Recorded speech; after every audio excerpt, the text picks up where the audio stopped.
إن الحمد لله نحمده ونستعينه ونستغفره ونعوذ بالله من شرور أنفسنا ومن سيئات أعمالنا من يهده الله فلا مضل له ومن يضلل فلا هادي له وأشهد أن لا إله إلا الله وحده لا شريك له وأشهد أن محمدا عبده ورسوله أما بعد فأعوذ بالله من الشيطان الرجيم بسم الله الرحمن الرحيم تبارك الذي نزل الفرقان على عبده ليكون للعالمين نذيرا. سوره فرقان شروع بشه. این سوره را به نام فرقان یاد میکنه چون کلمه فرقان در اینجا آمده.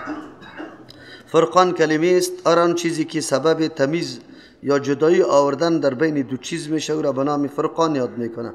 کتاب الله متعال قرآن کریم معیار و محک برای بسیار جدا ساختن بسیار چیزاست. حق و باطل با هم جدا میکنه، توحید و شرک با هم جدا میکنه، مطیع و عصی را با هم جدا میکنه، مؤمن و کافر را با هم جدا میکنه. تمامی مسائل خوب و بد، نیکی و بدی را تمامش مربوط امی گپ میشه. پس کسی که میخواه که فرقه حق امرای باطل و دین حق امرای باطل و نظام حق امرای باطل، افکار حق از باطل جدا کنه و جز ازی که با کتاب الله بپیونده دیگر را نداره. از او خاطر چون این مسئله در اینجا یکی از جمله صفات کتاب الله متعال صفات عمدیش بوده، این صورت هم به نام سوره فرقان یاد شده. در جمله اوصاف کتاب الله متعال صفت خیلی مهم بوده، چرا که بهترین چیزی که برای انسان به دردش میخوره است که او شناخت بتانه، معرفت برش حاصل شوه و او وسیله که سبب معرفت حق و باطل میشه. این مهمترین چیز برای یکی از جمله اعمال و آرزوهای انسانی است. این سورت 42م سورت است در نزول خود که قبل از سوره فاطر و بعد از سوره یاسین نازل شده. سورت مکی است و سورت های مکی همیشه معالجه از عقاید میکنه، یعنی در اون زمان ضرورت به این بود که افکار مردم پاک شوه و مردم عقیده را پیدا بکنه که پس از او آماده شوه برای تطبیق نظام الله متعال. از او خاطر دوری مکی پیامبر صلی الله علیه و سلم زیاد بحث و مباحثه در مورد اصول و عقاید است، نه در مورد احکام. این آیت قطع ما قبل ارتباط قوی داره، چرا در ما قبل الله متعال بیان فرق در بین شرک و توحید کرده بود. امرای مثال در اینجا الله متعال بیان فرق در بین اهل شرک و اهل توحید میکنه. اونجا در مفکوره فرق شده بود، اینجا در اهل کسانی که صاحبان امو شرک و توحید است در بینشان فرق میشه. یا است که در اونجا الله متعال صفات مؤمنا را ذکر کرده بود، در اینجا هم الله متعال صفات که مؤمن باید برش متصف باشه او را ذکر میکنه، یا مشرک به او متصف باشه او را ذکر میکنه. این صورت موضوع مرکزی امی فرق در بین توحید و شرک است و اهل توحید و اهل شرک است. شبهات و اعتراضاتی که بالای رسالت پیغمبر صلی الله علیه وسلم یا بالای قرآن کریم وارد میشه، الله متعال جوابای قناعت بخش میده و برای از اینکه یک انسان عقیده توحید قوی داشته باشد دلایلی را پیش میکنه که او مورد قبول و مسلم به نزد کل است، چرا از او هیچ کسی انکار کرده نمیتونه، به چشم سر مشاهده میکنه. الله متعال در آخر صفات مؤمنا را که باید مؤمن امی صفات و مشخصات داشته باشه او را بیان میکنه. در بین صورت الله متعال دعوت به سوی حقانیت قرآن کریم و مصاحبت و همراهی با امرای دوستای درست که عقیدتمند باشه دعوت به او میده که یکی از جمله اسباب راهیابی یک انسان میشه. در اول دعوت به سوی قرآن کریم است و ما را ترغیب میده به اینکه این کتاب اگر کسی بخواه که حق و باطل بشناسه، کسی بخواه گروه حق از باطل تمیز بکنه، فقط معیار کتاب الله متعال است. یقینا کتاب الله متعال آینه است که صورتهای تمام مردم در او دیده میشه، خوب و خرابشه انسان تمیز کرده میتونه. از امو خاطر تا وقتی که در کتاب الله انسان ننشسته باشه حق و باطل فرق کرده نمیتونه. اما الله متعال به قرآن کریم این برکت نصیب کرده که هر کسی 4 روز در تفسیر قرآن کریم بشینه، سبا برای عالم که در یک مسجد تقریر میکنه از سخنای از او بالکل پی میبره که سخن راستی حقیقت داره یا نه که حقیقت نداره. این گپ مکمل واضح میشه برش. این یکی از جمله برکات و اثرات قرآن کریم است. شما تجربه کنید قبل از آمدن به تفسیر دوره تفسیر قرآن کریم براتان هر گپ حق معلوم میشد، اما بعد از اینکه در قرآن بیای بشینه باز بعد از برای شما واضح میشه که گپ حق کدام است. قدرت الله آدمی عوام می باشه، یک روزم مدرسه را نخوانده، لیکن زمانی که ملا صاحب تقریر میکنه امو آدم میفهمه که اینمی گپی از این موضوع است یا نیست. این از جمله اثرات و برکات قرآن کریم است که الله به کلگی میده. بسم الله الرحمن الرحیم شروع میکنیم به نام الله متعال که او دهنده نعمتهای بزرگ است، الرحیم دهنده نعمتهای کوچک است، یا الرحمن دهنده نعمتهای عام است که به کلگی شامل است، و الرحیم دهنده نعمتهای خاص است که تنها برای مؤمنان میده که عبارت از هدایت و توفیق ایمان و راه درست پیدا کردن برای مؤمنان است. تبارک الذی نزل الفرقان علی عبده، برکت دهنده است او ذاتی که به تدریج نازل کرده، کم کم نازل کرده او کتاب را که سبب فرق در بین حق و باطل میشه، و کتابی که تمیز آورنده است در بین توحید و شرک، و کتابی که تمیز آورنده یا جدا کننده است در بین گروه های حق و باطل. بالای کی نازل کرده؟ علی عبده، بالای بنده خود، بنده کامل خود، لیکون للعالمین نذیرا، که شوه برای کل مخلوقات بیم دهنده. پیغمبر با واسطه نزول وحی عالی مسئولیت پیدا میکنه در برابر کل بشریت تا که بیم بده به کمال شفقت از او عذابی که در پیش روی مردم آمده رایسته، در صورتی که نظام الله را نپذیره و الله را نشناسه. تبارک، در اینجا الله خیر و برکت از جانب او ذاتی است. تبارک به سه معنا در قرآن کریم استعمال شده، به معنای برتر و عالی، یعنی چیزی که از همه چیز بالاتر باشه. الله متعال در ذات خود، در صفات خود، در افعال خود از همه برتر و عالی است. هیچ کس برابری به امر الله نه در ذات، نه در صفات و نه در افعال میتونه. اگر این معنا را بگیریم تبارک هم این معنا میشه برتر و عالی است. الذی ذات که نزل الفرقان و فرو فرستاد کتاب را. پس وقتی که این ذات عالی است، کلام و کتابش خیلی برتر و عالی است. هیچ کلام و کتاب امرش برابری کرده نمیتونه. از امو خاطر دنیا هر قدر سخنا را جمع کنه به سخن الله متعال رسیده نمیتونه. از امو خاطر است که زیاد اهتمام برای ذکر یا تلاوت کتاب الله شوه، فهم کتاب الله شوه، نه به کلامای اشخاص دیگری. دوم معنای تبارکه کثیر البرکت است، یعنی خیر کثیر که در کدام چیز است معنای برکت او را میگه. پس تبارکه ایمانا تمام نعمتهای دنیوی و اخروی، تمام نعمتهایی که بالای تمام کائنات شده از جانب کیست؟ الله متعال معطی و دهنده امین نعمتها یا خیر و برکت کثیر الله متعال است. از جمله خیر و برکت کثیری که الله داده برای بشریت فرقان است، کتابی که سبب و ذریعه نیکبختی انسان ها میشه و از او خیر و برکت گرفته میتونه. یقینا قرآن کریم مایه خیر و برکت برای همه کسایی است که رابطه با این کتاب قایم میکنه. سوم معنا در قرآن کریم از تبارکه معنای عظمت و بزرگی است، یعنی بزرگی و عظمت ثابت است برای او ذاتی که نزل الفرقان کتاب روان کرده. او صاحب عظمت و بزرگی است که یکی از جمله دلایل عظمت و بزرگیش روان کردن کتابی است که کل بشریت از آوردنش عاجز است. پس معلوم شد که الله عظیم ذات است. تعجب در اینجا است که الله متعال در جایی که تبارکه را ذکر میکنه بعد از اون در این صورت سه جای ذکر کرده. در این آیت اول است، در آیت دهم است و در آیت 61 است. الله متعال بعد از همین سه جایی که ذکر میکنه پس از او اینطور سه چیزی را ذکر میکنه که سبب خیر و برکت خیلی زیاد است، منافعش آنقدر زیاد است که هیچ پرسان نکو. در آیت اول بعد از او ذکر کتاب الله است و کتاب الله برالا گپ است، واضح گپ است که مشتمل به اینطور معانی و مقاصد و مطالب است که اگر انسان او را عمل بکنه سبب سعادت دنیا و آخرتش میگرده، یعنی وسیله سعادت دنیا و آخرت است. دایه دوم متصل از او خطاب به رسول الله صلی الله علیه و سلم است، او شخصیتی که فخر کائنات است و سید رسول است و رهبر و قائد جهان بشریت است. او را ذکر میکنه چرا که در پیغمبر در وجودش خیر و برکت خیلی زیاد است. دایه 61 متصل تبارکه سیارات ذکر میکنه، آفتاب و مهتاب و شب و روز که کلش وسایل بقای زندگی انسان است. انسان وقتی باقی میمانه که امور باقی مانده باشه. از او خاطر کلمه تبارکه همیشه نسبتش به الله متعال میشه به صفت فعالیت، یعنی دهنده برکت الله است. اما در کدام چیز برکت نهاده؟ الله در مختلف چیزا برکت مانده. در قرآن کریم برکت مانده، در باران برکت الله انداخته، در درخت زیتون انداخته، در مکه معظمه بلده مبارکه شهر مبارک است، خود وجود رسول الله مبارک است، قرآن مبارک است.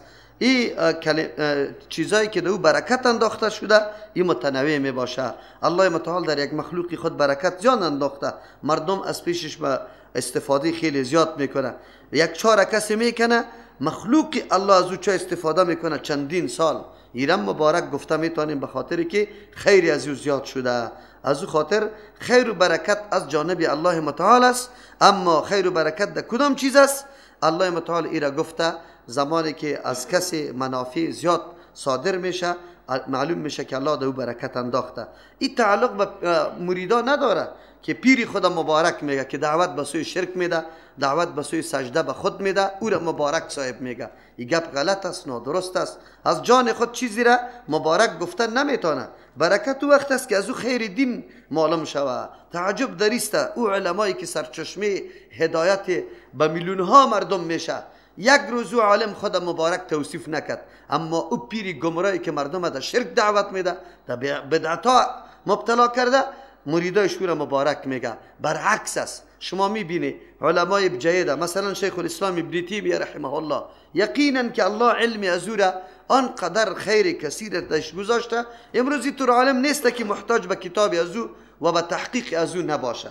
امور او وقت ایج وقت خدا نگفت که من مبارک هستم، یا نه شاگردایش تو را گفت که مبارک است، بلکه وا تواضع میکنه، فروتنی میکنه، بازم عاجزی میکنه. اما پیرای گمراه را مریدای گمراهش مبارک گفته رایسته، در حالی که هیچ برکت و خیر از او پیر ندیده بجز از اینکه راههای جهنم برش باز کرده و تمام عمر ده بیراه روان هستند. او را مبارک میگه. الله رحم بکنه.